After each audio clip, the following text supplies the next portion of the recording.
Okay, so welcome to part 2 of Apoorva's talk on higher order Verma modules and the positive formula for all highest weight modules. Apoorva. Okay, thank you so much for So let's continue. So the plan is that today I will start by sort of. Okay, so welcome to. Go ahead. Yeah, so I'll start by just reminding people of what these Verma modules, parabolic Verma modules, and higher order Verma modules are, and then continue to the rest of the slides. So great. So first of all, Verma module. So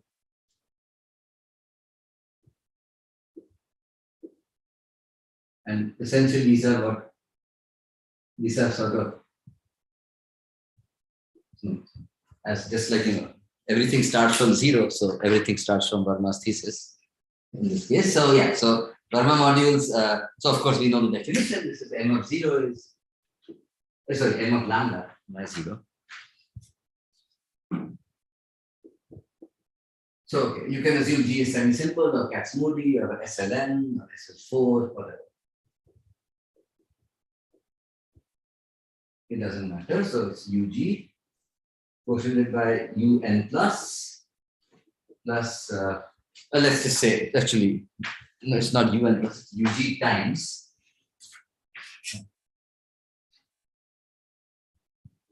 let's see, so it is N plus and kernel of H. So kernel in H of lambda. That's the Verma module, and this has a universal property. Right?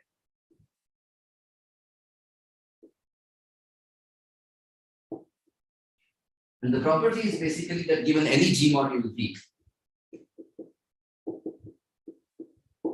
and if there exists a vector V lambda in V such that N plus kills V lambda and H acts by lambda.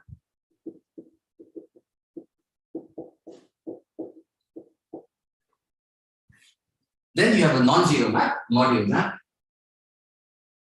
Sorry, Apoorva, I'm starting to disrupt already. Yes. I don't agree with your description, kernel of H lambda. You mean H minus lambda H for every H in H, right? That's Yes. what you mean. Am I doing this something? Yeah, that's what I. Right. So in particular, if what should I be saying? Right. So if H belongs to the kernel of lambda, then this is just H that you would kill. Yeah, but that's not enough. You need there is some H that doesn't belong to the kernel. That's right. Then it acts as lambda. You need that H minus lambda. Something, right? That if H acts by suppose lambda weight is 1, it's basically what I mean. Yeah, fine. That was slightly sloppy then. So let's write down H minus lambda. Right. Okay, and then the same thing here. Then there is a non-zero module map.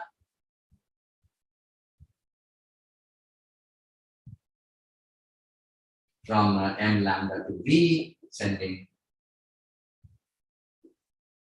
And I should fix this thing, which is I'm defining this to be the image of 1 in this. So,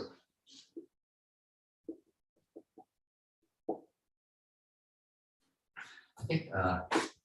I mean, this is some non-canonical identification because you can always scalar multiply. But anyway, so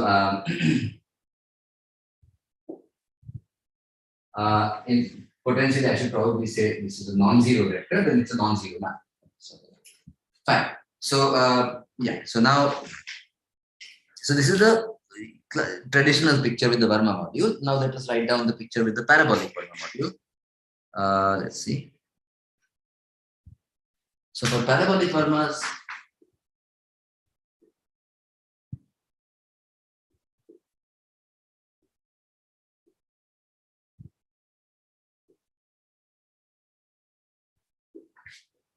so then I need to look at,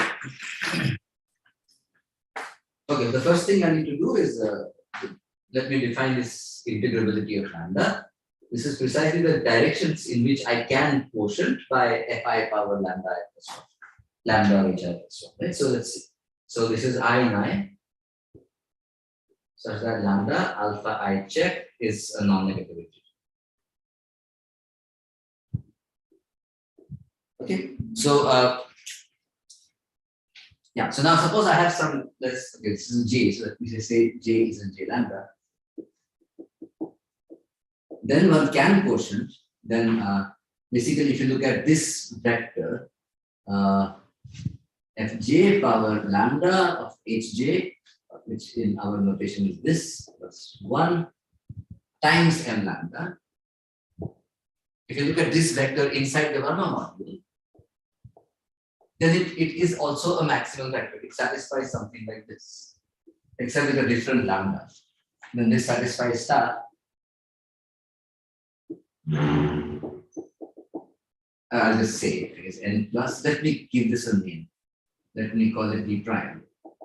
So n plus times v prime is 0, and h dot v prime equals sj dot actual lambda of h dot v for all. And therefore, this generates a Verma submodule because match between Verma modules and injections, and so on. But okay, and so you can quotient, right? So therefore, you can quotient. M. So first of all, UG times V prime is isomorphic to the Verma module with highest weight Sj dot lambda, and now you can quotient.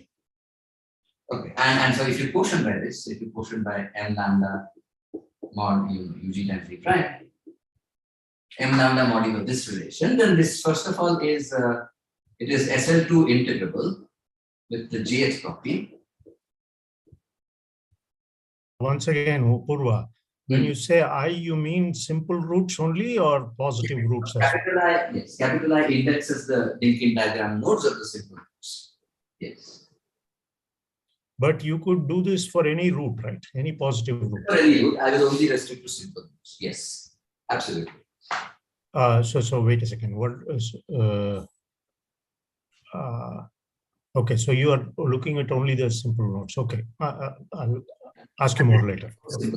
Yes, yeah. And the point is, remarkably, this tells me the entire integrability in the right.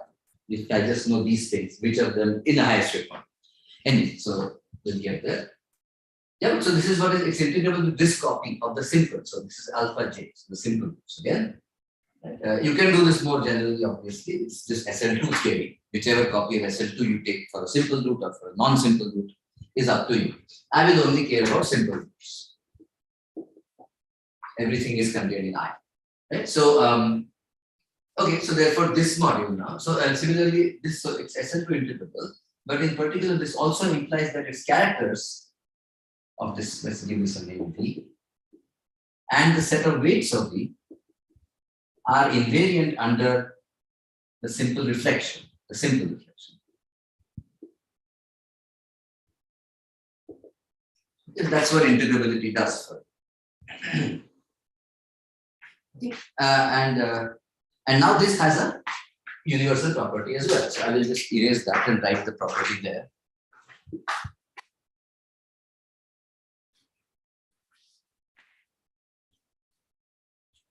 If so, suppose there is a G module V and non-zero vector V lambda such that this happens, and F J acts nilpotently on V lambda, on the highest rate, on this, sorry, on the vector V lambda. Then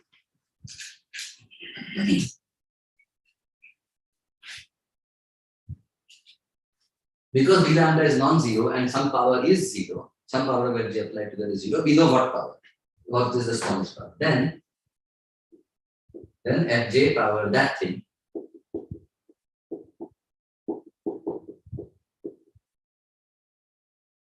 right, and there exists a non-zero. So because of the zeroth order, because of the original Verma universal property, of course there's a non-zero map, module map. Because those conditions are satisfied and this extra condition is being asked. So of course, even already from these, there is non-zero module map. Phi from whatever, let's say from n lambda to V, sending the image of 1 to V lambda. But not only that, this module map factors through this quotient. That factors through that n lambda to surjects onto V prime. This is my V prime. I thought I called it V prime. I didn't. So let's call it V prime here. And that goes to V. So m lambda. So okay, this is clearly the surjection is obvious, and now therefore this map is just the image, and this goes to V lambda. So that is what the parabolic Verma module does. Right? So this is just one case, one example of a parabolic Verma, but that's the universal property that it has, right? In category O or in NG modules actually. Right. So now the one thing I want to say here is that there is a non-zero map. The fact, yeah. The point is this is just the first homomorphism theorem, right? Or something, first isomorphism theorem. M lambda maps to V, and this part Fj power, the kernel here is just this times M lambda. This maps to 0. So this maps to 0 is because of this fact 1. We just originally asked for it to act nilpotently. We did not say that that is the precise power by which it does so. But nevertheless, this indeed, exactly this power does kill that vector, and therefore the kernel of this module goes to 0, and therefore this happens. Yeah, so I mean, none of this is sort of very hard, but just to, yeah. So now, and now it makes sense therefore to study. So once you have this definition, this property, you can then talk about the category O. Okay, so first of all, you can do this more generally for a set of simple directions. So this V prime is called M lambda. This was just G. This is a parabolic Verma module. More generally, you can talk about one defines M lambda J to be M lambda by summation UG. So basically take the same J's, but well, take all the J's in J. And J to the power lambda alpha J check plus 1 and okay. And then now here that would have the universal property where you would say this happens for all J in J. Then this is true for all J in J. And there is a non-zero module map subjecting through this would be just called M lambda comma J. So that's it's the exact same universal property.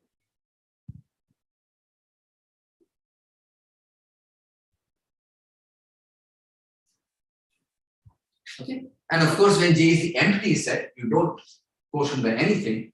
You don't have this condition, you don't have this condition, and you just take that the original universal property that Verma module satisfies. But in general, for any set of directions, provided, so of course here we do need the fact that J must be contained in J lambda. Remember the J lambda was the set of integrable directions, meaning that these numbers should be non-negative integers. So given this, any subset J in J lambda, you can define this. This has this universal property. And therefore, now one can talk about the parabolic category O, because you can just ask for, you don't need to ask for the precise power to which something, some lowering operator acts to kill a vector.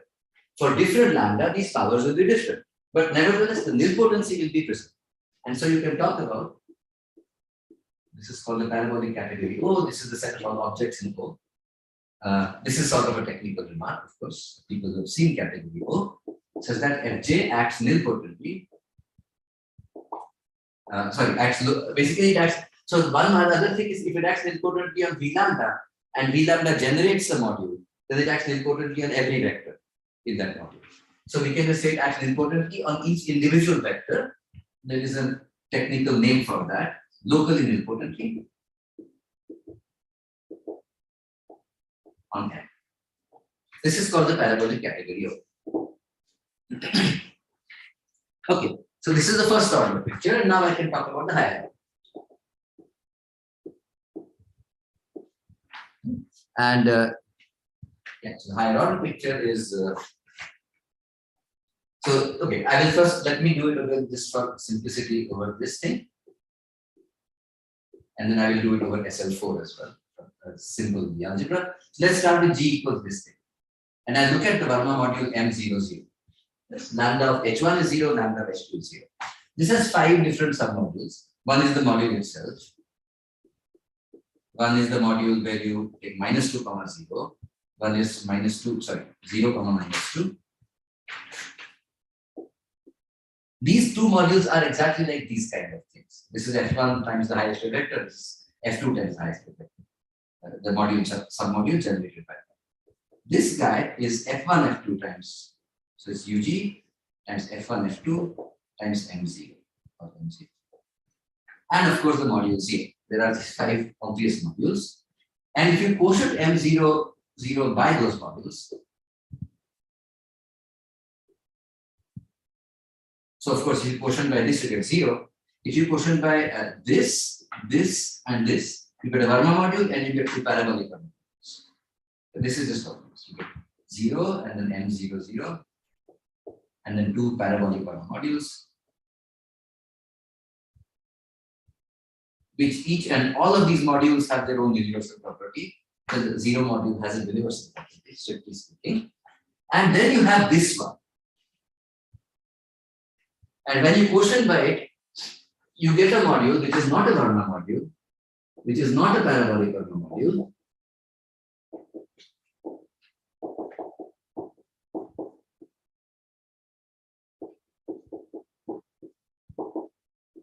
And yet it is going to have a universal property. So this is what I'm going to call the second order universal property. Take any G module V and suppose there is a, sorry, this was not minus lambda, this is just a vector. Suppose there is a vector, non-zero vector V lambda, such that n plus times V lambda is 0, H V lambda is this thing, and, oh sorry, F1, F2 acts nilpotently. There is no forward J. I just have one relation, F1 times F2.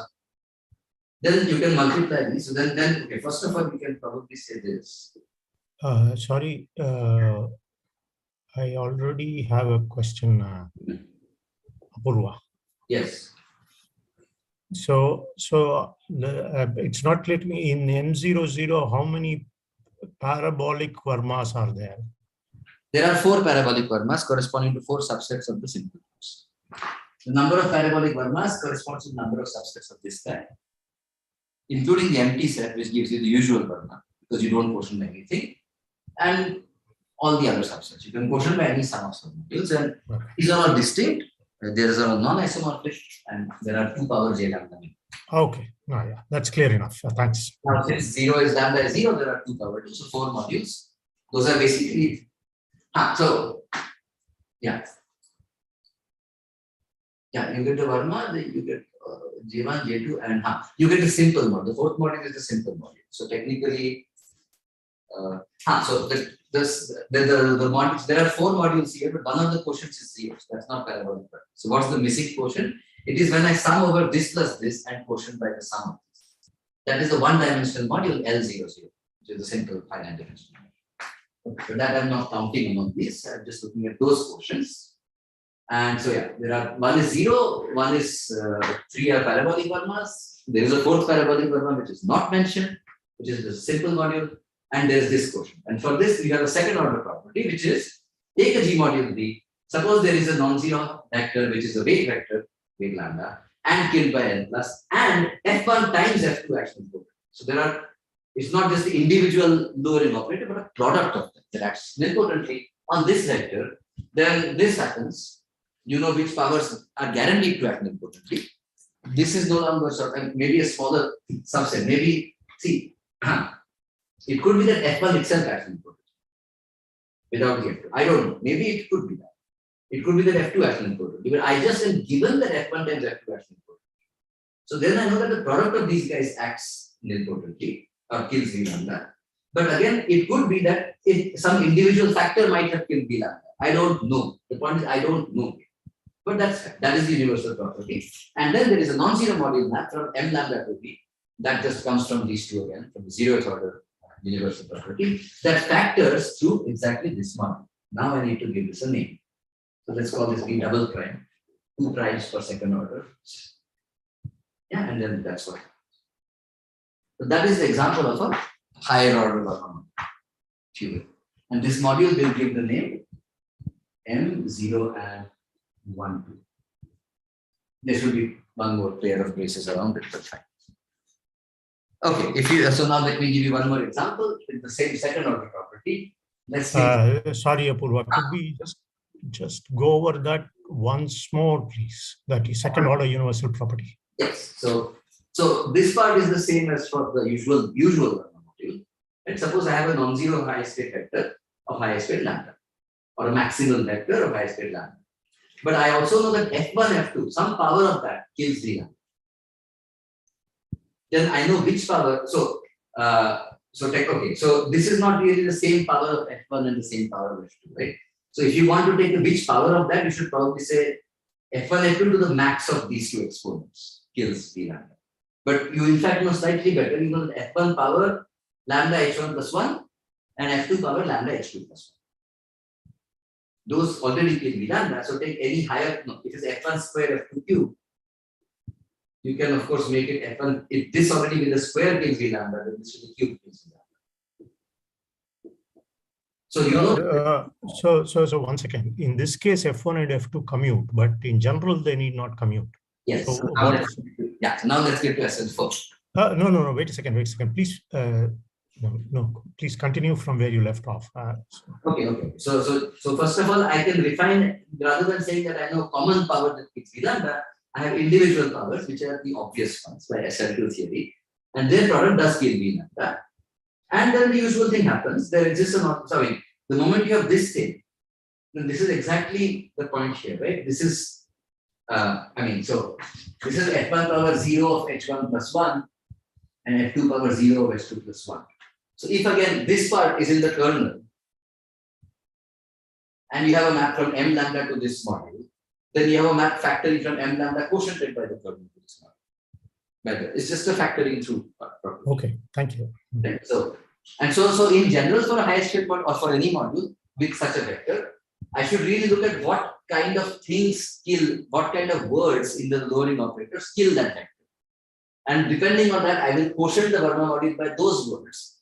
Get that quotient, and that is the thing that will factor through in the middle. And that is the module whose universal property this is, in general. And so let me just give you a couple other examples, and then we can start with the rest of the question. Let's say I have SL4. Okay, so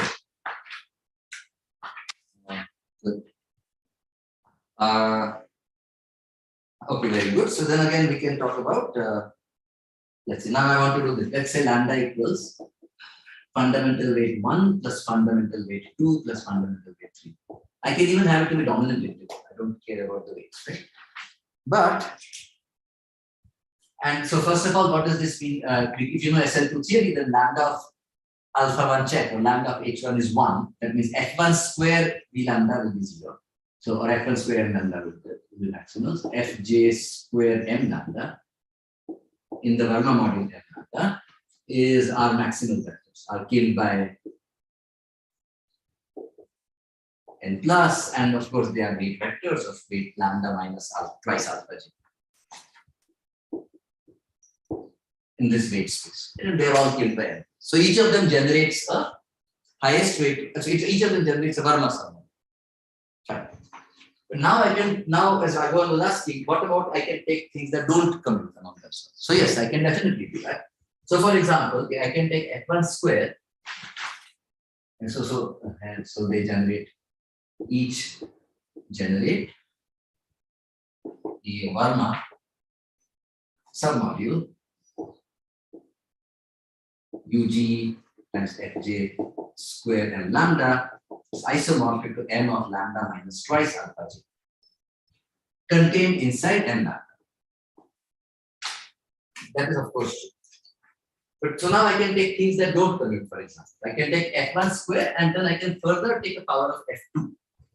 Which power of F2?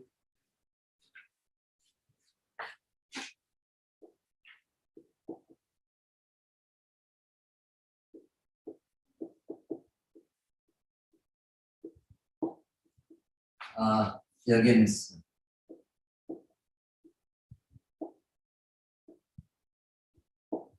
which power of F2? So if you do the calculation, because sort of the Cartan element, the Cartan matrix entry is -1.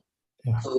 So F2 square would have killed M lambda, and for each power of F1, you have to add add a +1. You really need F2 power 4. But the point is, I will not care about this part at all. Because F2 and F1 don't commute, we ignore the complicated relations where we have to do some derivation calculations. We don't do it. I mean, it's not because this happens, it's because the theorem is true that luckily we don't need to take them. But anyway, yeah. So what we do care about, F1 and F2 don't commute. So therefore, these are not the relations you're looking for. Okay. But let's look at the droids. So yes, now let's do F1 and F3. So the one that we care about then is F1, F3. And now F1 square, F3 square, and lambda is zero, because there is no, everything commutes. And then again, you have this universal property, where here you should now write down. So again, so then here you would not write this module, you would write down M lambda quotient by M of lambda minus twice alpha 1 minus twice alpha 3. And now this is lambda of, so lambda comma whatever, so square 3 square. Sorry, F1 to the 1 plus 1. Sorry, what am I doing? It's a plus 1. So yeah, F1 of lambda 1 alpha 1 check, sorry, lambda of alpha 1 check is 1, lambda of alpha 3 check is 1, and this is M lambda of 1 comma 3. And this satisfies the second order universal property. Sir? Yeah. We can more generally say that we can completely ignore any kind of relations like F1 square, F3 square you wrote, like here. Okay, wait, F2, F1 power 4, F2 square, the one you wrote there. Sorry, F2 power 4, F1 square you wrote there. Not only these relations, any kind of relations coming from weight spaces, mu, such that lambda minus mu has at least one edge. Those kind of, all those kinds of relations can be ignored for weight purposes. So what is the weight of this vector? It is lambda minus mu, where mu is twice alpha 1 plus 4 alpha 2. Look at the simple roots that occur here, 1 and 2. In SL3, 1 and 2 have an edge. So you ignore that relation. That's what Teja is trying to say. Right? What about this way? This is lambda minus twice alpha 1 minus twice alpha 1 plus twice alpha 3. Look at the support set of that. Which simple roots occur? 1 and 3. They don't have an edge. Those are the ones we care about. That's another way to say. Yeah, yes. Okay, so now this is how you do it, and then one can talk about, I raised it. Then I can therefore talk about the parabolic category, so the higher order parabolic category, where F1, F3 acts importantly on every, locally importantly on every object of, yeah, these are the set of objects of category O on which F1, F3 acts locally. Okay, so finally, the last thing to therefore do is tell you in general. Yeah, so in general, then you can define. Yeah, so now, so the point is this: given, so now let me take the following. This is the second order universal problem. This now, maybe I have enough space here to write this. Now the general picture. Okay, maybe one last module for fun. G equals SL4, lambda equals whatever that was.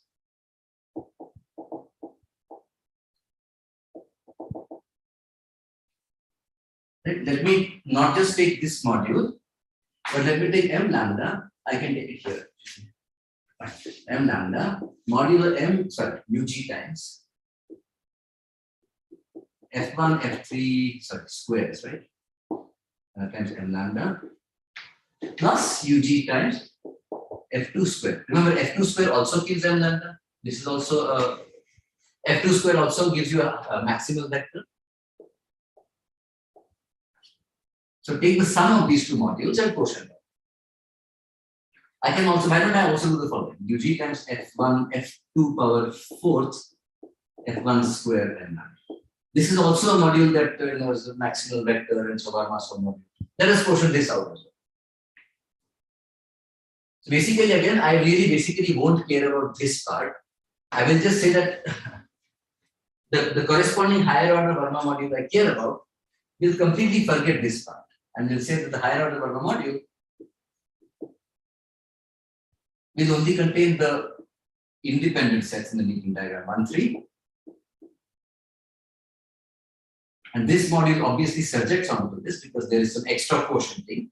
But as far as this goes, these are the weight size, these are the holes, as we call them, the holes that I care about. 1, 2 is not a hole because these two have a linked diagram edge between them. Okay, so this module subjects onto this. Let's call this the triple prime, I guess, or something. Yeah, and now okay. So first of all, this is true. Next thing, this has universal property like this, where F1, F3 acts with potency and F2. They all, both of these product of some words in the lowering operators act with potency. And then if I call this, let me just call this module M for I can't write so much. So then, first of all, I don't care about this module in the sense this is not a universal module for me, for our paper with data. This is the module for which there is universal property. Take any G module B. It's still the second order one because the sizes of the holes are at most 2. Then if there exists a G module B and a non-zero vector lambda, the same lambda, such that it's killed by these things, the H acts by the lambda eigenvalue, and these two words, F1, F3 and F2, separately each act nilpotently of the lambda. Then, first of all, you can write this down. This is 0 and also and F2 power whatever is 0. That whatever is of course 2.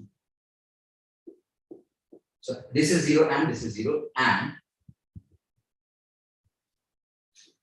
second, there is a non-zero module map from the original Verma to V, sending M lambda to V lambda, such that it factors through exactly this quotient because exactly these relations are being given.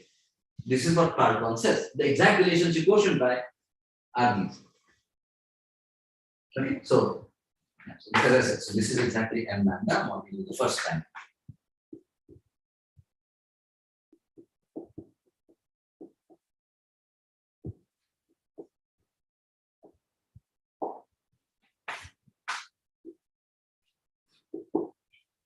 And therefore, if you are going to kill these things in V lambda, then it factors to the kernel, product of the quotient by the kernel. So it factors to this. Okay, that is the first thing. And the last thing where we are going to end this theorem by V and Teja. Sorry, Apoorva, before you go to the theorem, just so that we have understood. If we just consider 0th order and first order, there are 8 possible Vermas, right? Because 2 cubed is 8. Yes. Sorry, correct? Yes. One is okay, and there are 2 second order ones, namely just with 1, 3, 1 and just 1, 3 and 2. The other one. 1, 3 by itself and 1, 3 and 2. Absolutely. Yes. Is that correct? Okay. That's absolutely. Okay. Right. Okay. Thanks. Yes. In fact, I will get to that in the slides. Okay. Thank you. So the theorem basically says, look, okay, I have this highest weight module. I quotient by some things from the top. There may be some others, like I can, like there are some other things like these, but I also have the products of commuting lowering operators, simple operators, and some non-commuting ones also. So if I disregard the non-commuting ones, then certainly this, which has universal property, subjects onto this module. Therefore, the set of weights of this module, of course, contain the set of weights of this module. And the theorem is that containment is exactly an equality. Actually, I should write it the other way. So these are sort of the things that you quote unquote assume as known, and these are the things you want to find out. And the point is, you can relate them to weights of certain universal models. Okay, so now I can start my talk, resume my talk really. But the point is, this is really the sort of, and the more general statement is for every high state module, not just of some explicit form like this, you basically write down the set of holes in it. But I'll just show that image here, right? So for every high state module, you write down HB is the set of all subsets of the independent subsets of G lambda. So first of all, there's a highest weight lambda.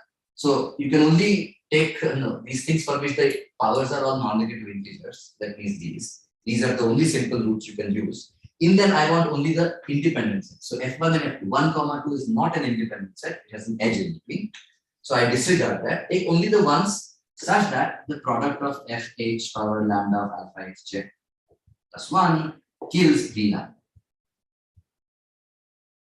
Sorry, H and H. Take all such independent sets. For this set of independent sets, I can define a higher order Verma module. I literally quotient the Verma by only those which are the independent sets. So I get a, so therefore I get so Apoorva, I do have a question. uh-huh. So when you, so what's your, so let's say you have a so large SLN and you take a dominant integral weight. Yes. So suppose so what is an example of an independent set? For example, if I Well, take all the odd ones are independent. No, I understand. Here is the question. Suppose I take 1, 5, 1, 3. Is that 1, 3, 1, 5? Can I do that? Yes. Any subset of the independent sets. So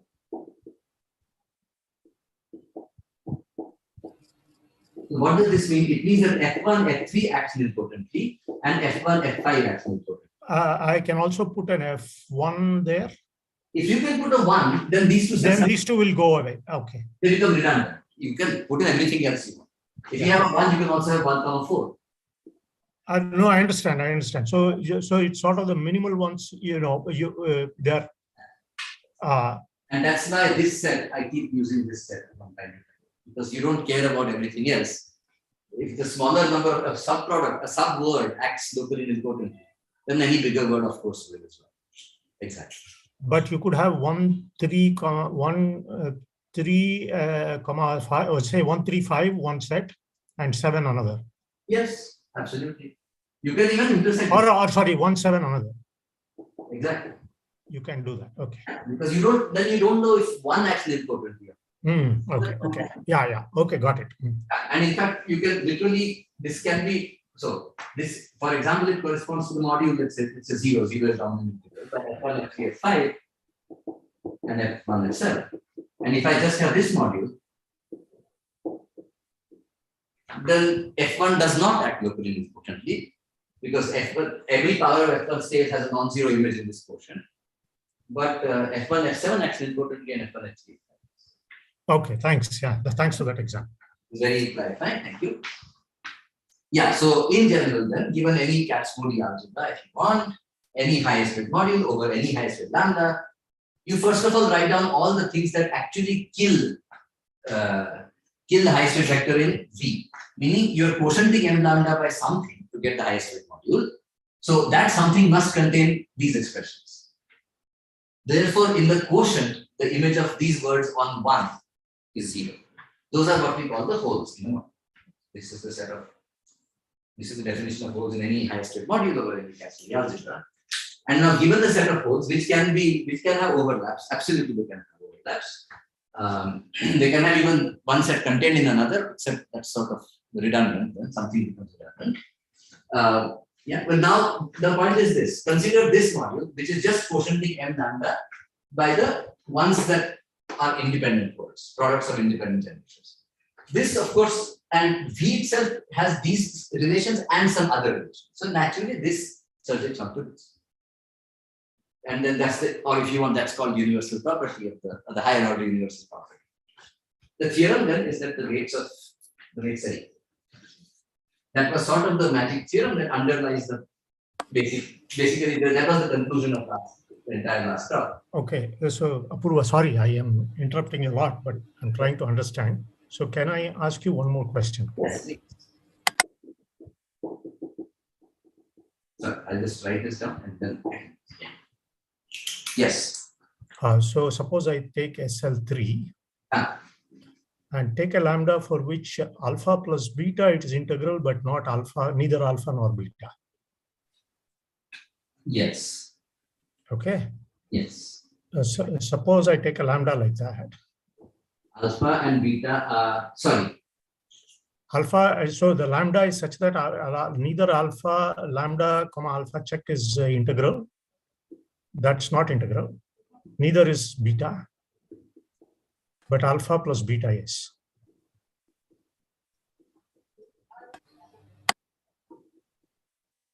Is an integer. Is a positive integer. Non-negative integer. Okay. Suppose I take things like that. Yes. And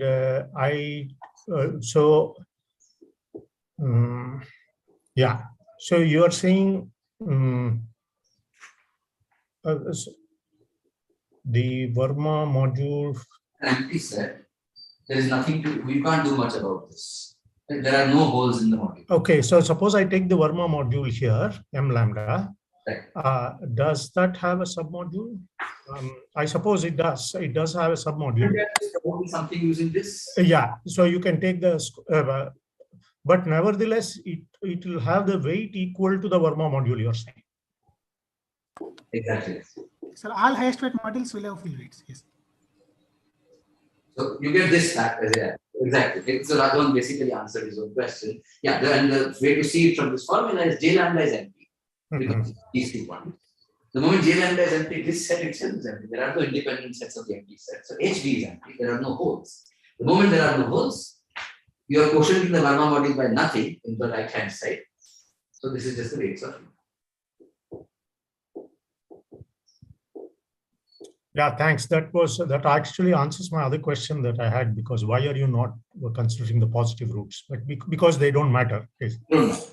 Right. Okay, thanks. Wonderful. Okay. So I'm very glad Andri is recording this stuff. All these questions really clarify so many things. Yes. Great. Okay, so this is basically where we stopped last time. It was a very natural point to stop. So today now, I won't talk about weights anymore. So now I've sort of defined Verma modules, higher order Verma modules. Let's continue to talk from beyond that slide, except there's a question in the chat maybe. Kernel of lambda in UH or 2 Right. Okay. Okay. So so now okay. So let me just share my slides and we can resume. Share.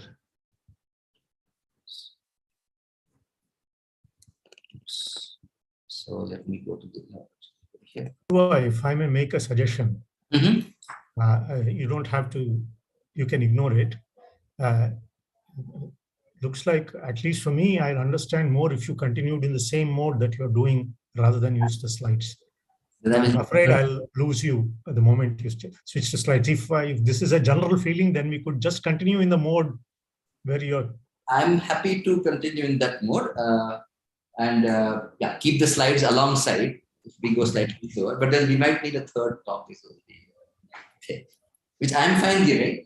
But again, it's, Amri or somebody has to decide. Yeah. Vishwanath, what do you think? Somebody has to pitch in.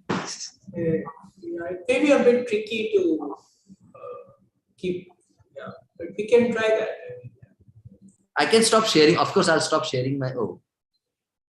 But then it won't. Then it's fine. I'll just see if I can highlight you whenever you're using the board. Let me. So should I stop sharing then, or what should I do? If you want to go with the board now, you can stop sharing. Or no, maybe you don't need to stop sharing. Venkatesh suggests please send the slides. Sure, I can do that. Amri can maybe, yeah. Maybe Amri, you note down the list of participants and then I can, or send me, or I can share the slides with them. That may be tricky, right? In this chat box actually. If you type it in the chat box, then yeah, you can attach the chat. Oh, here right now. Of course. How this is just there is your computer. Here we go. Perfect. Now here are my recents. hwmod.pdf. Perfect.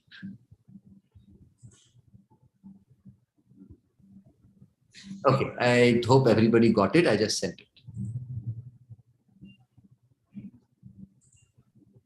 Okay, great. Tejas has got it. So, okay, then let me stop sharing. And I'll just, you please feel free to load the slides then. And yeah, I'll need to look at the slides. Okay, I will split the screen in two, one with the slides, one with the Okay. Okay, so then I can continue with the slides. So okay, so the so this was where we stopped last time.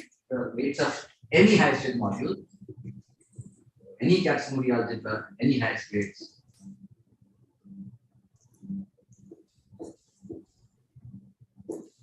Satisfy this condition. Okay, so now I'm going to, so today, therefore today and I guess next time if we will, the talk will focus on the, so this was all about weights. It's a very algebraic thing, with a combinatorial thing. The rest of the talk or the slides focus on the representations itself. So maybe more familiar objects and things. We will work with characters, we will work with resolutions, we will work with the category O. So let's start with the category O, which after Amri sent the abstract around, I realized I completely ignored mentioning that something about category O is in the slides or in the talk. So apologies, but so maybe I'll try to finish the category O part today, or we'll see what happens.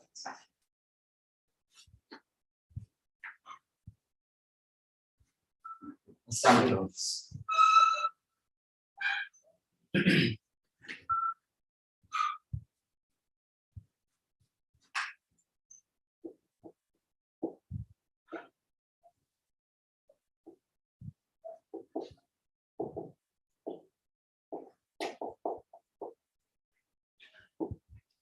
So that's the next part of the talk.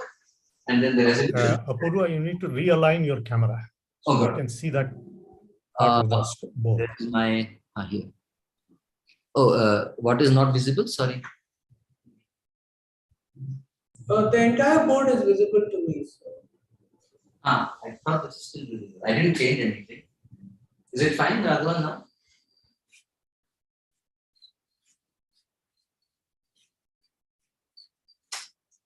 Okay, so let me start with the original category O. So let me just quickly remind you.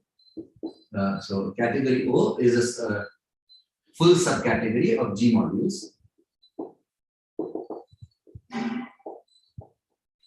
Let's say, so I will only need it. This part is only over semi-simple G.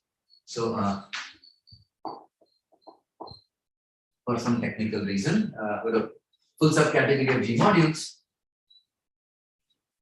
satisfying M such that three properties. M is finitely generated as a G module. To M is the direct sum of weight spaces. Sorry.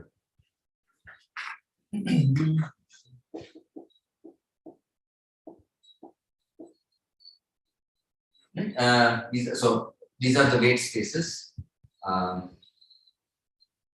Yeah, M lambda is literally M in M such that H dot M equals lambda of H times M for all H. And third is, and all the dimensions are finite.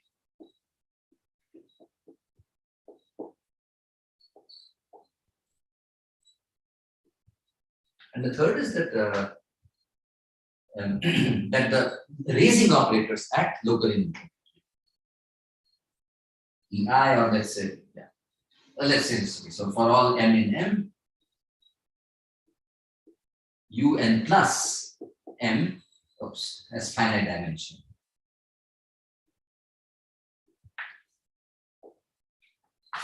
And so the raising operators together act simultaneously locally. That's the definition of category O. And now, sorry. This is more stringent than Katz's definition. This is okay, I guess, for but yeah, I'm just doing the original definition from 1976 from Bernstein, Gelfand, and Gelfand. But this is okay for G finite type, but okay. You assume so. You thanks. Okay. I will always, yeah, this part I need it for some technical reason. I can tell you later. But anyway, but the point is, even with infinite type things are largely unknown. So we basically know them over SL to power n, not much else. So yeah. Sorry, so what am I doing here? Oh, sorry, this is done. Now I should be seeing it here. So okay. And so what am I saying here? So okay, maybe I'll say the definition here. OH is going to be this thing with these things and a fourth condition, which is product H in H. So take any hole. So remember H, script H is a set of holes. Like maybe 1, 3 and 1, 7 or 1, 3, 5 and 1, 7. And maybe 2 separately, first order hole, second order hole, third order hole. And of course, if I have these holes, then I might as well also work if F2 acts importantly, or if something like that, then F2 times F4 will act importantly, F2 times F5 will act importantly. So the moment I have these holes, I could also look at the upper closure of those holes inside independently. I could do things like that. And I could work with either the upper closure, I could work with the set of minimal holes, or I could work with any set in between. And they would all give me the same category O, the same higher order Verma module, and the same kind of result. There is the relation.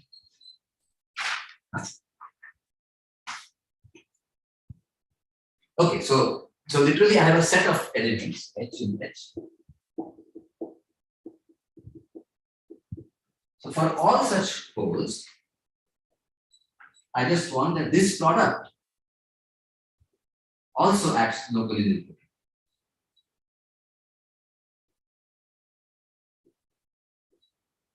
Meaning for all M in M, U of this, the polynomial algebra generated by this guy is finite dimensional. Acting on M is finite dimensional.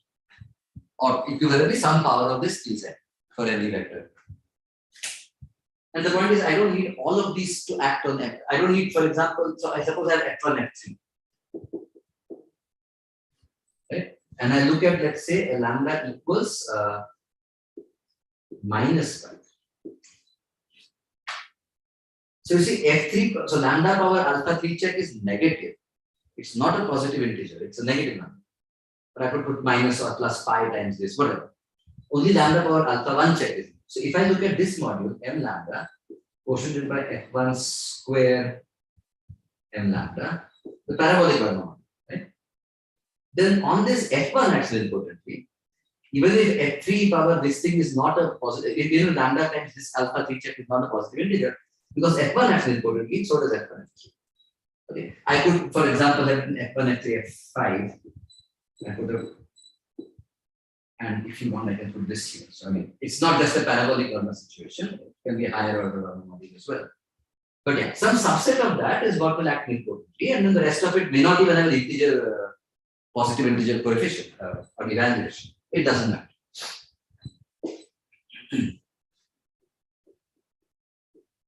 SL6 or not SL7. So this module would belong to the parabolic category for 135.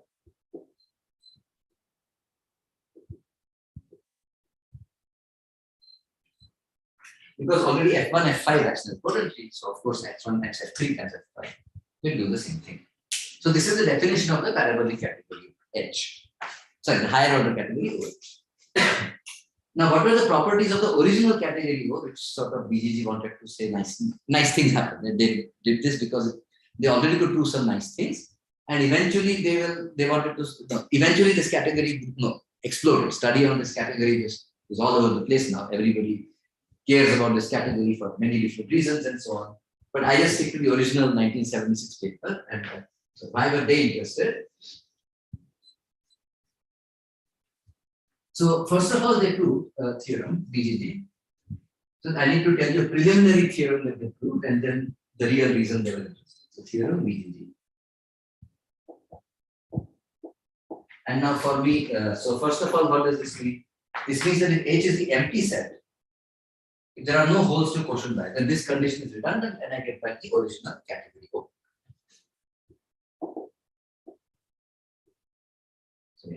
So for this setting, one is category O is finite length.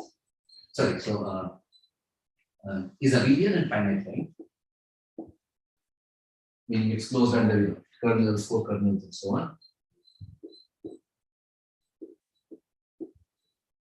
And this means every object is a finite Jordan-Holder series where the subquotients are unique up to permutations with enough projectives and injectives.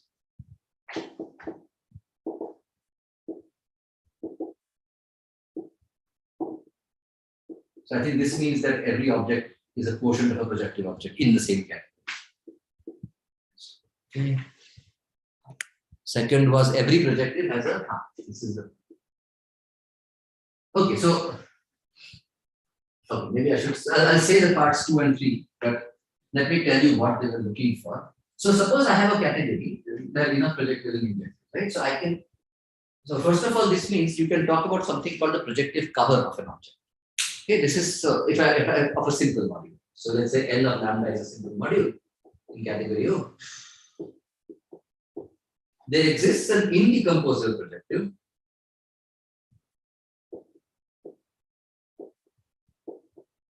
P of lambda, let's say, which is unique up to isomorphism because it satisfies a universal property. I won't write all that down, which subjects onto L of lambda. But you also know that the Verma module subjects onto L of lambda. Well, then this. The generator here goes to generator here. There is something that goes to that generator. This is a nice triangle that comes. This is called the projective cover. And I said the projective cover because it is unique up to isomorphism. Okay. So now what BGG we are looking at is the following point. So I said that every object has finite length. So projective module, this guy also has finite length. It has a finite Jordan order series. Every simple object is basically one of this kind that I think you know from category O. Right? So they were looking at the following matrix.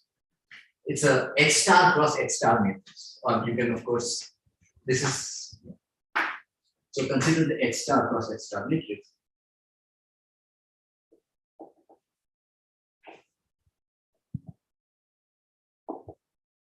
This is what they call the Cartan matrix. So slightly unfortunate coincidence of name. C and C lambda mu, let's say. C lambda mu, lambda and mu are H star. Is precisely the number of times L mu, say, occurs in P lambda. This is a non-negative integer matrix. Also.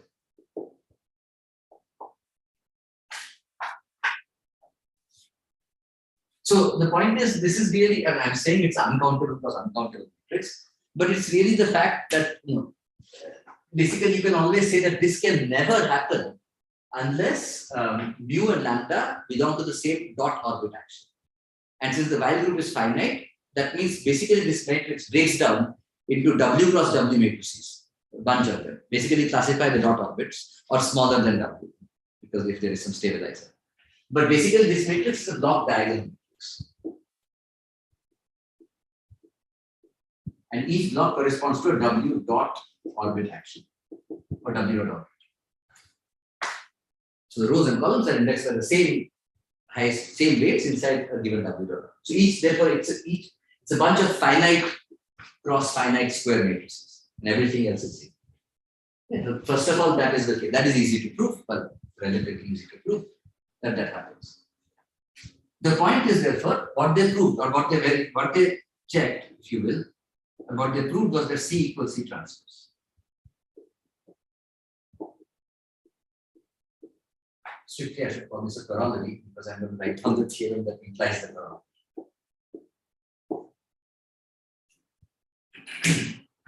So what they have observed, so the point is this, why did BGG write? Just a quick question. So are you saying that whenever you have an abelian category with all objects of finite length and enough projectives and injectives, the Cartan matrix is symmetric? No. No. No. But I'm saying that in this case it is. And why did they come to it? So that's what. Why do you say it's a corollary? Because I have written down parts 2 and 3 of the theorem. Oh, okay. Yeah. Thanks. Yeah. So the point is, so here is the point. They said that, so I am literally paraphrasing from the introduction of the paper before they state their results, that we observed, so it is known that in, say, look at characteristic P representations of finite groups. In that case, such a thing happens. If you look at the category of finite dimensional representations, that satisfies these properties and that satisfies this fact. Setting 1. Setting 2. Take a semi-simple D algebra over a field of characteristic P. In that case, again, you can do, I think you still look at finite dimensional representations, I forget now. But that is such a category and that satisfies such a fact. So there are two different categories in positive characteristic, one with finite group representations, one with semi-simple algebra representations, which satisfy the corollary and this part one. And the reason why they satisfy this, that the projectives, the PIs, so basically what this says is PI, multiplicity Lj, equals Pj, multiplicity Li. Sorry, I didn't follow that last comment you made. Could you repeat? There are two categories. Which satisfy this part and this part. Which were? One is the category of finite dimensional representations over a field of characteristic P for a finite group. And one is the category of finite dimensional representations over a field of characteristic P for a semi-simple algebra. Okay, thank you. This is paraphrasing literally from their paper. Yes, the introduction of their paper. And the reason why this kind of equality holds, C equals C transpose, is because there is an intermediate class of objects such that, which they call, I guess, MI, let's call them MI or MK, whatever, so that PI is to MJ, let's say MK, is equal to MK is to Li. So again, these are finite length, they belong to the same category. It says that the P's have a filtration by this intermediate class of objects, the M's, and then the number of times an MK occurs in the PI exactly equals number of times Li occurs in MK. So basically, they're saying there exists a decomposition matrix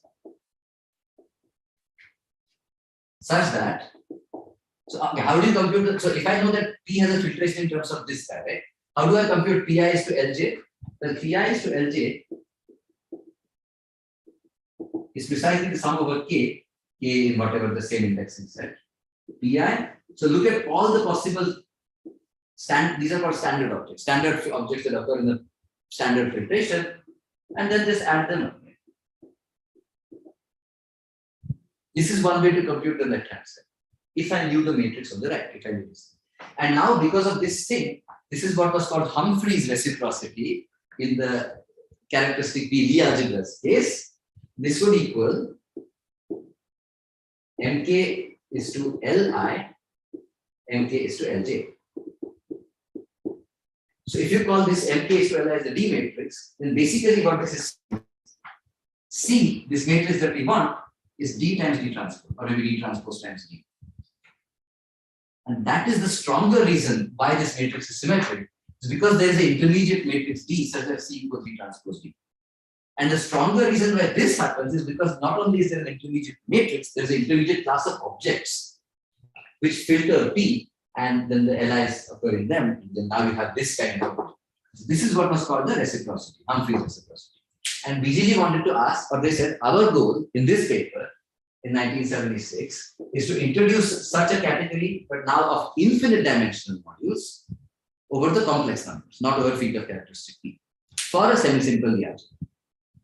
Such that this category satisfies this property, and not only does it satisfy this property, it does so because there is an intermediate class of objects. These are these famous class of modules, or whatever class of modules that were introduced by Verma very recently.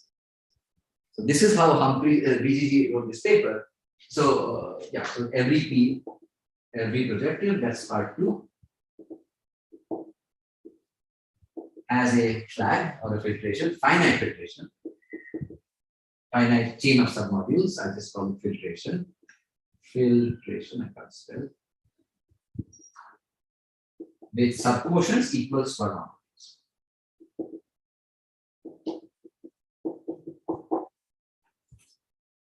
That is the second part. There exists this intermediate class of modules, and the third is obviously the reciprocity. This P lambda is to M mu is to L lambda. For all lambda and mu in H star. And because this happens, therefore, in particular, corollary C equals C transpose.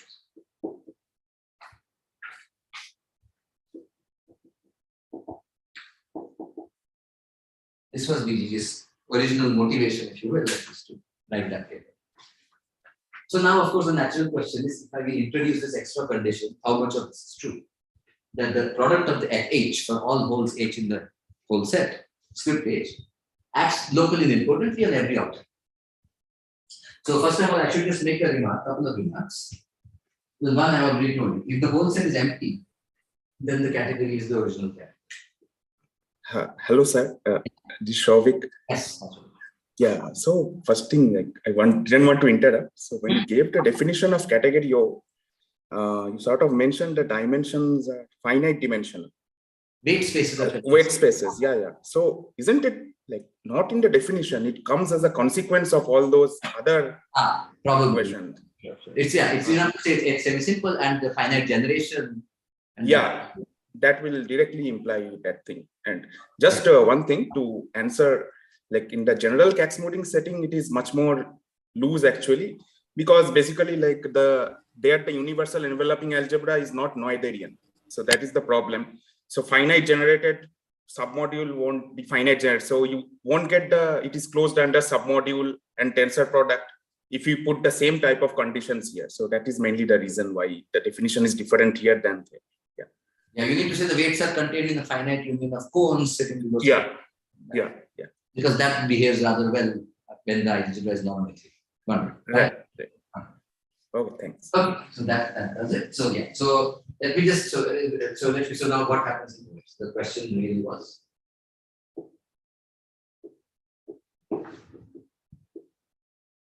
for higher order H.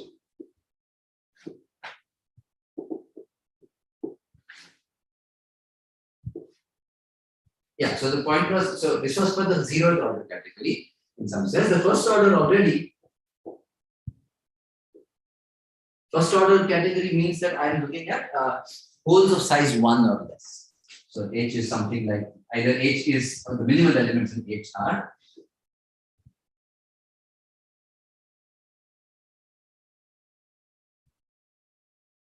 So just take the set of these guys.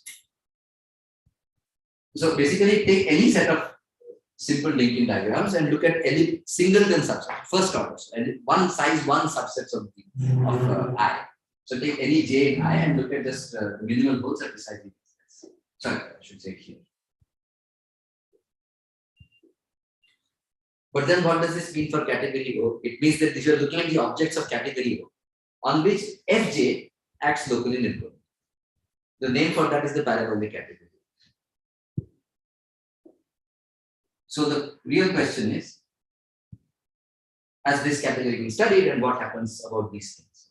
And then the paper to answer is, I think, not too many years after. Sorry, Apoorva. So this one, I mean, I could take, for example, in SL4, I could take 1 and 3, right? Yes.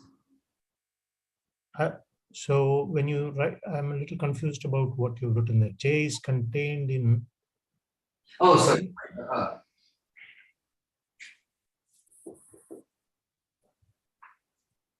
Okay. Yeah. For any J, the 2 power 3 subsets, as you said. But they need to be independent, right? Singleton sets, since they are singleton sets, they are all independent. No, but you said, what did you say? 2 power? No, I mean, that was my question. Suppose I take 1, 1, the set 1 and the set 3. Yes. No. All I'm saying is that you can choose J to be so many sets. For every J in here, I look at my set of holes to be the set exactly the same.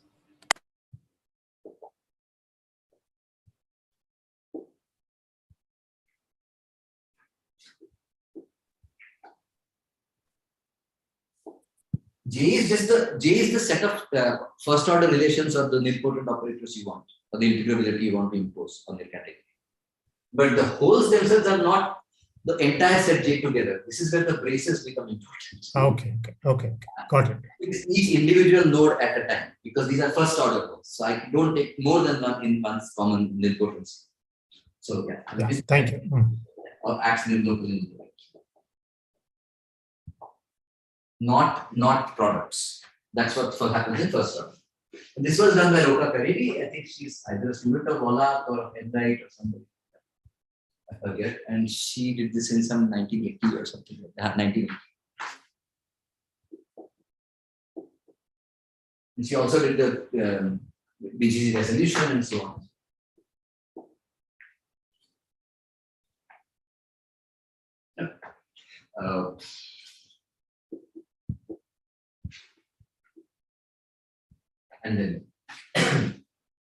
And then let's call this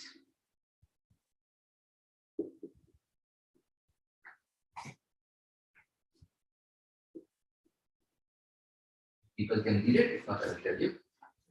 So the first order category O, meaning the parabolic category O, is indeed abelian in finite length. Well, that is obvious because these are this part, but finite length is obvious because it's a subcategory of the original category O with some extra imposition that the fj is at local input. So of course every object is finite length. But yes, it is abelian, yes, it has enough projectives and enough injectives. Every projective has a finite filtration, no longer the original category O filtration, but in the category OPJ, in the parabolic category, it has a finite filtration. The subquotients are no longer Verma modules, they are parabolic Verma modules because they have to be objects being abelian. Subquotients belong to that category. They have to be objects in that category. And then I'm just calling Pj lambda for the projective cover of L lambda in the category OPJ, in the parabolic category. P lambda was the P empty set lambda. Maybe this is too small, I'll write it slightly bigger. The multiplicity in Pj lambda of M, the parabolic standard object, equals the multiplicity in that same parabolic standard object of L lambda. The simples stay as L lambda, but lambda must belong to, J must be contained in J. Or lambda must belong to P plus J. For all, here's maybe this is what I should say, right? So for all lambda and mu in P plus J. Now the set of simples is indexed only by those guys which belong to that category, on which this must act nilpotent, local nilpotent. That means that lambda must be dominant integral with respect to all of the G's. So that's the statement. Okay. And then again, the corollary for Apoorva Khare is that C equals D transpose D equals C. So first order still works. What happens in higher order? Okay, so maybe at some point we should stop. Okay, so let me just, so now let us state this for, I'll just state this in theorem now. But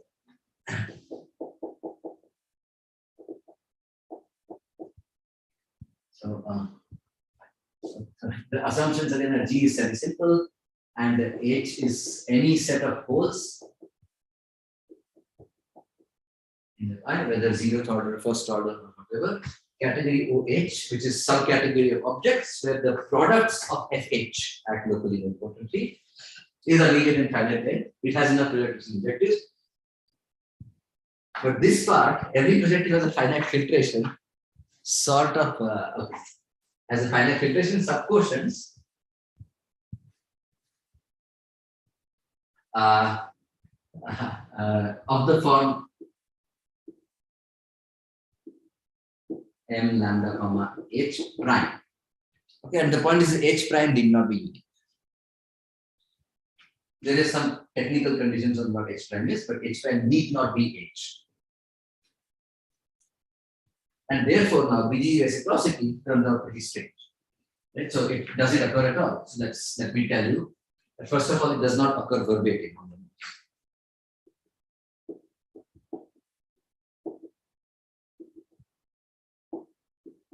okay, and then so remark.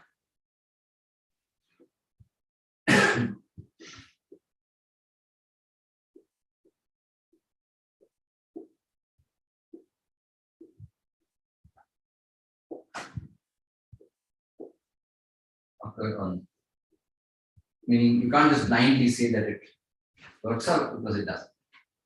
Sorry, what does H prime depend upon? When you say it's not unique, I'm a bit Yes. But let me give you an example. Again, the key thing where things break down is SL2 plus SL2 again. So, it depends on lambda, sir.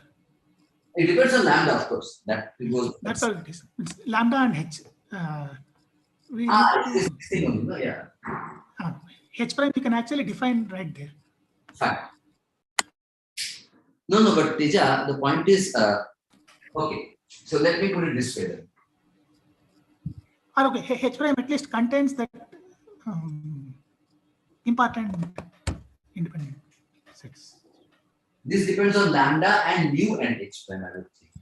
Lambda and mu and h. Okay. That was the whole point why things break down, right?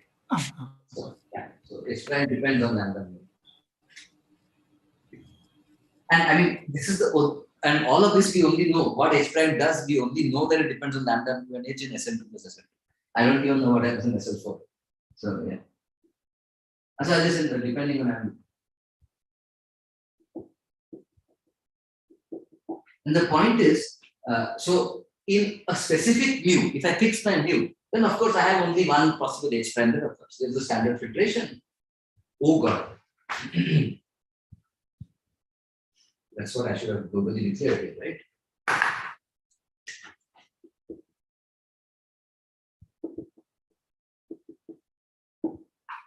For G equals SL2, I don't know this. We don't know this fact for other G. We only know this fact for SL2 power M.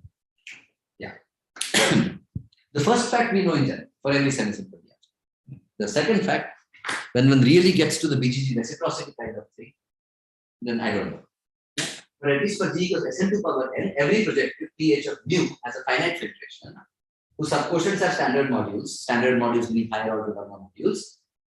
H prime depends on lambda, mu, and h being the defining h. But the point is this: for a given mu, the h prime is unique. There's some standard filtration you get. For a different mu in the same linkage class or the while dot of it, or the same block of category OH or O, you may get the same. You make the same lambda occurs in a different mu with a different h prime.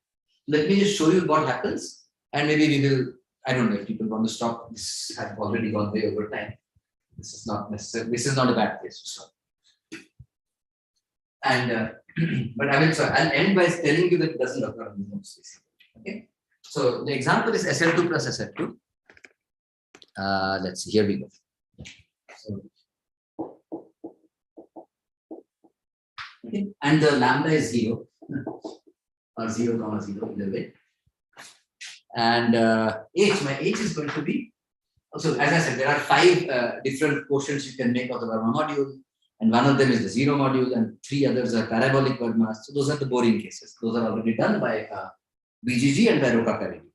So the real one I care about is when h is genuinely second order whole, and there is only one whole.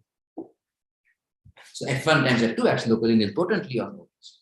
Okay, so now there's the projective cover. So okay, first of all, if you know lambda, then you might remember, so if you've seen this category O business, then you have to look at the W orbit of lambda, which is 0, 0, 0, minus 2.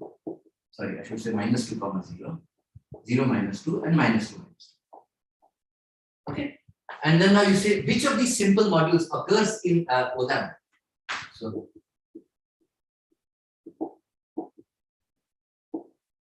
OH, sorry.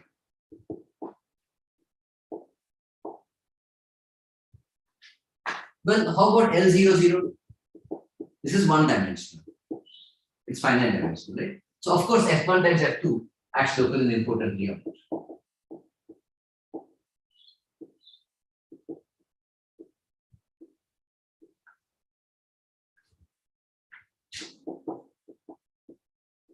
What about L of minus 2 comma 0?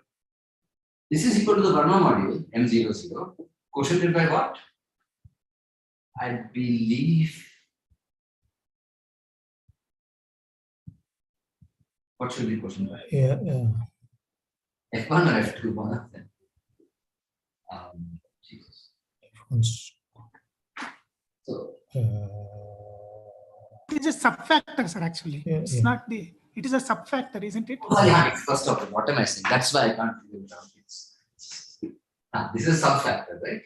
So okay, let's draw the picture. This is L00. This is the one-dimensional module, and then this is L minus 2 minus 2. I mean, the weights occur here. And this is not, think of these as sub-quotients, not as quotients. And this one is what? This is the x coordinate changes, the y coordinate doesn't. L minus x coordinate changes. L minus 2 comma 0. Yes, sir. Yes. Is L 0 comma minus 2. Right. Why you need to have your co-authors over there in the audience. I always say I sometimes get lost for sure. So okay. So now, but so now look here. Look at this model. Right? So this is the highest weight vector. This is like F1 times F1 times the M00. F1 times M00 generates and then quotient it by F1 F2 times M00. Like UG F1 times M00. That gives you minus alpha 1 quotiented by UG F1 F2 M00. This is the Verma module minus 2 comma 0. This is the Verma module minus 2 comma minus 2. When you quotient them out, you get this. This is a parabolic Verma module. Then it is this. But you see, therefore, because you are quotienting by F1 F2, therefore, of course, it actually will be quotient. So this also belongs to the quotient. Similarly, L0 comma minus 2, because everything is symmetric here. The real question is, what about this one? And here F1, F2 does not act nilpotently because this guy is equal to the Verma module. I mean, more precisely, the Verma module with this highest rate is simple, and so it is equal to that. And on the Verma module, no lowering operator acts to it. So L minus 2 does not. So there are exactly 3 simple objects in this block. So I mean, when you do P of lambda colon L of mu, the only ones where these guys will occur are P of this, or this. And the only ones where this simple quotient will occur are P of this, or this. The projective covers of this in category O. So you may as well restrict to the category OH intersection the category of the block. OH intersection OW dot that, because you only care about that. And this has 4 simple objects, as we said. This one does not have one of them. So this category has 3 simple. And for these 3 simple objects, you can therefore write down the projective resolution. The projective, you can write down the filtration. They are in the slides. Maybe next time I could start with them. But therefore, you can get the Cartan matrix. The matrix that you get, C, which was the D transpose D, is of this following kind: 1, 1, 1, 1, 1, 2, 0, 0. So, hey presto, this matrix is symmetric again. This is the point to end it, except for the fact that I want to tell you about this. I claim that there does not exist a class of objects, the intermediate class of objects, which exactly works with VGG reciprocity, which exactly works like reciprocity. There does not exist. Why doesn't there exist? Because even simpler, I'm going to just prove linear algebraic to be even simpler, counting wise, there does not exist a matrix B for which C equals D transpose.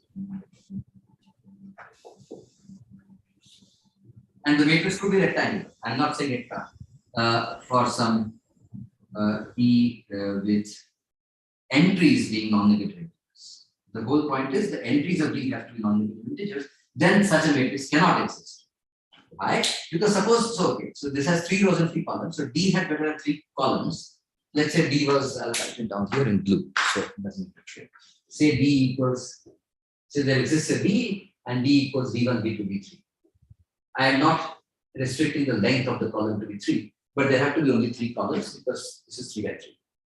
So what does it say? This says that beta, and all of these, of course, are 3 cross n, sorry, n cross 3. Right? So non-negative integers. How can 2 non-negative integer vectors have inner product 1? Oh, sorry, how can a non-square of V1 be 1? V1 must be a coordinate vector. It is 1 in one place and 0 everywhere else. And now what does this mean? It means that V2 and V3 also have 1 in that same location as V1. In particular, now look at V2 and V3's inner product. They have one coordinate where both are 1. Everything else is non-negative integer. So therefore, V2 inner product V3 is at least 1. But V2 inner product V3 is this entry of the matrix, and that is 0. That's a contradiction. So this can never happen. If this can't happen, then the class of objects that would make that happen can't exist. So VGG reciprocity does not hold on the nose even over rank 2, very simple rank 2. Actually, by now I should stop saying even over rank 2 because that's where all the problems occur anyway. So you have to try this first. They don't occur when edges are present. Right? So you have to have missing edges. So maybe that's, I guess, as good a point as any to stop. Already gone to time. Would that be fine, Humphrey? Yeah, I guess everybody is hungry. So. No, see, this is a singular matrix. Sure. the zero matrix is singular and zero can be zero transpose zero. I mean, I'm not saying zero matrix would be anything meaningful for the Cartan matrix or BGG. But positive semi-definite matrices can have square roots and they don't need to be positive definite. And aren't there situations where D is a rectangular matrix in the... They could, but here, even if it is rectangular, it doesn't matter. Yeah. I think in modular representation theory or something. The rectangular matrix. Exactly. But in this case, regardless of that, for higher order, for second order category O already, you can have problems. And the moment you have problems in the second order category O, in every semi-simple D algebra of rank 3 and above, you will have a problem. You will have at least one subcategory OH where the same thing will happen. For the very simple reason that I can any semi-simple D algebra of rank 3 or more cannot have a complete graph as a linking diagram. So take any two nodes which are not connected and take some generic lambda for the rest of them, which is 0 against those two OH. Then you basically reduce to this kind of a block because it's all generic to the other things. So if the block where actual Jordan-Holder factors occur basically reduces to this case, and this case is a problem. So this doesn't happen for SL2 or SL2. Therefore, for at least one H set for every semi-simple D algebra of rank 3. Yeah, so this doesn't occur. Nevertheless, of course, there is something one can say about BGG reciprocity that does occur. And in particular, what we do is that the Cartan matrix for SL2 power n and any set n like this is always symmetric. So the original motivation of BGG doesn't quite work, but the fact that they wanted to deduce as a corollary does. And some kind of BGG reciprocity does work as well. That does actually happen. You have to be sort of careful in framing things, and that's enough for today. I'll just maybe add here, but okay, and I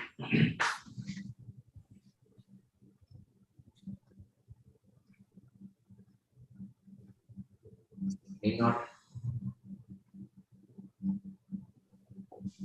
So it does equal D transpose D if this was a first order category or 0. C is 0. Always.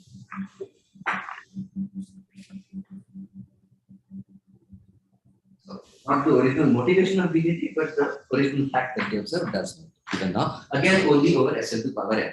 So the picture is still wide open in SL4. I could so SL3 there is nothing to do. Why is there nothing to do in SL3? Because there are no second order holes in SL3. The linkage diagram is complete. So you either take one node or the other node or neither node, but you can't take both nodes. There's an edge between them. So SL3, either the zeroth order theory or the first order theory will get you that BGG reciprocity holds and C equals D transpose D. So really the first non-trivial case is SL4, and then the whole set is 1, 3 and 2. What happens in this case? I don't know.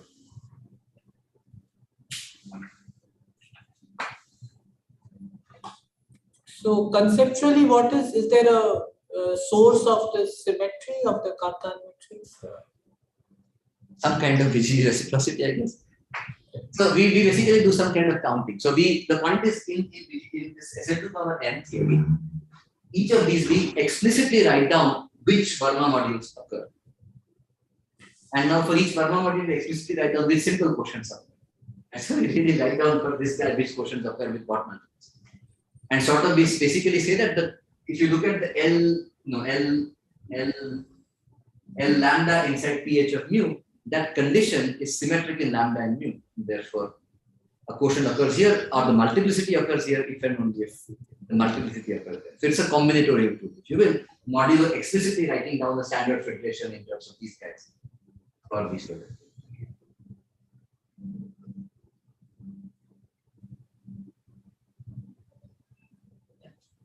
Okay.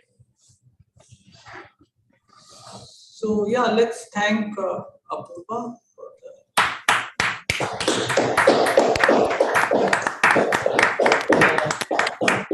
it's quite late, so but if there are quick questions, maybe. Yeah, but thank the audience for waiting so long. I know it's one. So very grateful. So the Blackboard works much better. So. Very good. Then we shall continue this like that. It's infinitely better. Yeah, you get